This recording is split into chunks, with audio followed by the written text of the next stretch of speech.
நமக்காக அவர் அடிக்கப்பட்டது உண்மையானால் என் மன நோயை அவர் நீக்குவார்.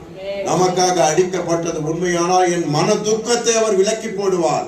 எனக்காக அடிக்கப்பட்டது உண்மையானால் நான் படுகிற இந்த மன வேதனையிலிருந்து என்னை விடுதலை ஆக்குவார். அதுதான் உண்மையான சத்தியம். அப்ப மன வேதனை, மன நோய், மன துக்கத்திலிருந்து அவர் என்னை விடுதலை ஆக்கதான் சுமந்தாரே தவிர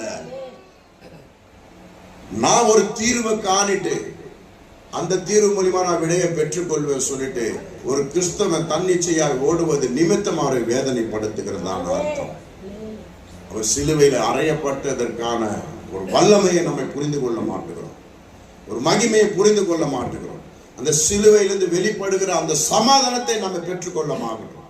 அந்த சமாதானம்னா என்னன்னு தெரியாமையே சில நேரங்களில நம்ம என்ன பண்றோம், பதட்டத்தினாலும் மன வேதனையினாலும் அவ இழந்து போகிறோம். அல்லேலூயா.